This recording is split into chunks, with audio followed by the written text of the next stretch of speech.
Nous sommes donc de retour et je suis maintenant en compagnie d'Ève Surprenant-Desjardins, qui est coordonnatrice en gestion écologique chez Héritage Laurentien.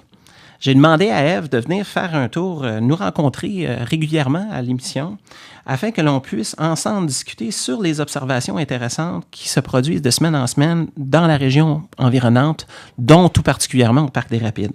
Bonjour Ève. Bonjour. C'est une belle semaine d'observation qu'on a eue dernièrement. Il y a quand même plusieurs observations intéressantes qui se sont faites sur le territoire. Est-ce qu'il y a des choses en particulier qui t'ont intéressé? Ben, en fait, au Parc des Rapides, la semaine dernière, il a été possible de voir beaucoup de passereaux en migration, mais surtout un nouveau venu, le coulicou à bec jaune. C'est un oiseau vraiment intéressant, le coulicou à bec jaune. Hein? C'est un oiseau qu'on appelle un oiseau qui parasite les nids des autres oiseaux. Donc, un peu comme le coucou. En fait, son nom anglais, c'est un coucou. Cet oiseau-là se promène d'un nid à l'autre et pond ses œufs discrètement dans le nid des autres oiseaux alors que les adultes sont à l'écart et ne le voient pas. Donc, il y a quand même beaucoup d'espèces intéressantes qu'on peut observer comme ça. Et le coulicou, c'est vraiment une espèce qui est surprenante à voir, qu'on ne voit pas régulièrement sur le territoire, mais vraiment avec un comportement intéressant en nidification. Oui, il y a aussi un butard d'Amérique qui a été observé au Parc des Rapides cette année. L'année dernière, il avait été observé dans la même saison. Et puis... Sûrement un autre oiseau qui est en migration et qui se repose ici pour s'alimenter, pour se faire une réserve de nourriture et vraiment gagner quelques kilogrammes avant de pouvoir continuer sa migration. C'est un échassier, hein? C'est un échassier comme le grand héron qu'on retrouve au Parc des Rapides. Et la grande aigrette. Et le petit biorau gris. Au fond, le grand héron, la grande aigrette et le biorau gris sont trois espèces qui font leur nid sur l'île aux hérons. La colonie des hérons au Parc des Rapides, en fait, sur l'île aux hérons, au centre des Rapides de la Chine plutôt, c'est la deuxième plus grosse colonie des hérons au Québec. Donc, quelque chose de vraiment impressionnant au territoire. C'est pour ça que c'est tellement facile de les voir à partir du sentier des Trois-Ponts. Oui, puis on observe toutes sortes de comportements qui changent avec ces espèces-là en ce moment. Au cours des prochaines semaines, je vous invite à venir faire un tour puis observer à partir du sentier des Trois-Ponts le secteur de la Saulais, parce qu'un de ces oiseaux-là, justement le biorau, on le voit généralement se rassembler de plus en plus dans les îles de la Saulais. Et il y a des moments, souvent au mois d'octobre, où j'ai observé jusqu'à 50, 60 bioraux ensemble, juste avant qu'ils quittent pour leur migration d'automne. C'est un bon temps aussi pour observer les oiseaux de proie qui migrent le long du fleuve. Hein? On a quand même des rassemblements d'oiseaux de proie qui s'observent à plusieurs endroits sur tout le corridor fluvial. Et je sais que cet été, par exemple, avec les camps de jour, on a eu un pigargue qui a été observé par des enfants des camps de jour. Le pigargue à tête blanche, c'est l'oiseau emblème des États-Unis. Donc, un oiseau qui est quand même très impressionnant. Celui qui a été observé, toutefois, Ève, c'était pas un adulte, hein? Donc, non, en fait, c'était 2 juvéniles qui ont été observés. 2, en fait. Donc, vraiment des beaux oiseaux, mais ils n'ont pas la tête blanche qu'on remarque avec cet oiseau-là qui est le pigargue, qui est considéré l'oiseau emblème des États-Unis. C'était vraiment plus des oiseaux brunâtres, picotés, plutôt que brunâtre foncé avec une grande tête blanche. J'ai fait des observations intéressantes aussi au Parc Angrillon. Tu connais le Grand Pic, Ève? Oui, effectivement. On a vu un couple cet été, justement, avec les camps. C'était vraiment impressionnant de les voir de si près, là. C'est vraiment des très, très beaux pics-bois. Hein? Imaginez un oiseau de la grosseur d'une corneille, mais c'est un pic qui fait penser un peu à Woody le Pic dans les comics, pour ceux qui sont assez vieux pour connaître ça.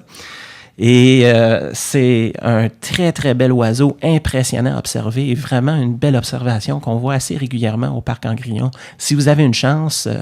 cherchez-le, c'est un bel oiseau à observer.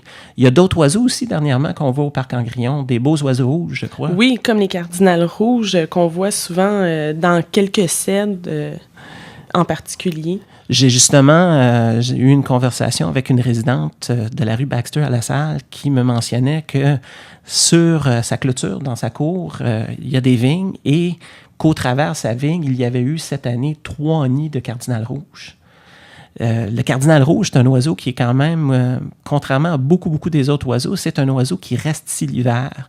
Donc, présentement, ses déplacements sont beaucoup en préparation à l'automne, plus pour se trouver un beau territoire pour l'hiver où il va avoir des sources de nourriture pour survivre durant tout l'hiver. Effectivement. Plus que les feuilles vont tomber, plus on va voir les cardinals rouges. L'autre jour, j'étais justement au Parc des Rapides avec les gens de Développement économique La Salle qui faisaient une visite et j'ai eu l'occasion d'observer, c'était une journée un peu nuageuse, la présence d'hirondelles. Et vraiment, par-dessus les îles, l'île aux hérons, l'île aux chèvres, on voyait des hirondelles par dizaines de milliers dans le ciel. Les hirondelles, c'est vraiment quelque chose qui est intéressant à observer autour du Parc des Rapides.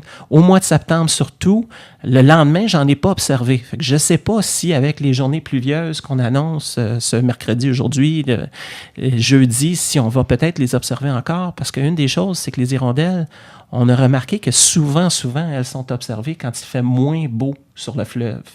C'est probablement parce qu'il y a des insectes qui sortent de l'eau à ce moment-là dont ils peuvent se nourrir. Quand il fait plus beau, toutefois, elles semblent s'orienter plus vers les champs agricoles de la Montérégie. Il y a quelques années, Héritage Laurentien avait, avec le Service canadien de la faune, fait un inventaire de différents sites d'observation d'hirondelles à travers la Montérégie et on avait vu vraiment là, des belles journées ensoleillées, des gros rassemblements d'hirondelles par-dessus les champs agricoles, mais moindrement qu'il faisait pas beau, c'est sur le fleuve qu'on les voyait. Et j'ai déjà une année vu qu'est-ce qui était probablement plus d'1 million d'hirondelles rassemblées ensemble. Des grosses quantités d'oiseaux qui utilisent la région des Rapides de la Chine en migration. On observe aussi des grands vols de d'autres espèces d'oiseaux autour du parc. Hein? Oui, surtout en ce moment, par exemple, les bernaches se rassemblent pour effectuer la migration. On peut les voir tout au long de l'été, mais c'est présentement en ce moment qu'on les voit vraiment se rassembler, partir en vol et faire leur cri de rassemblement. C'est vraiment assez impressionnant de les voir se rassembler tous ensemble. On voit les grands vols en V en ce moment. Hein? Ces oiseaux-là, c'est surprenant quand ils font un vol. Une bernache peut voler à 90 km/h et faire littéralement 12 heures de vol sans arrêt. Donc, un vol d'à peu près 1000 km en une journée. C'est très, très dur sur eux toutefois parce qu'ils peuvent, durant 12 heures, perdre près de 40% de leur poids. Et là, ils doivent se reposer pendant quelques jours, voire quelques semaines, afin d'accumuler des nouvelles réserves. Ça fait vraiment des espèces bien intéressantes à observer. En plus de ça, tu me mentionnais tout à l'heure qu'il y avait des visons qu'on retrouvait et qu'on observait dernièrement toujours. Oui, en ce moment, on voit souvent les visons courir dans les sentiers, faire de la prédation. Et souvent, quand on entend un paquet de cris de petits oiseaux puis le vison qui grogne, c'est souvent parce qu'il a trouvé sa nourriture dans le fond. Donc, on voit ça. Ils se préparent eux autres aussi pour l'hiver. Justement, une des personnes au parc cette semaine a noté un vison qui a tué un cormoran aigrette. C'est quand même un oiseau plusieurs fois plus grand que le vison. Donc, vraiment une chasse exceptionnelle. Là, c'est des prédateurs très, très agressifs. Ben, écoutez, on a beaucoup de belles observations comme ça. On vous invite à visiter le Parc des Rapides et les milieux naturels autour. Au retour, elle va nous parler d'un projet spécial sur lequel elle travaille. Elle est responsable d'une pêche scientifique qui se fait tous les dimanches et on va discuter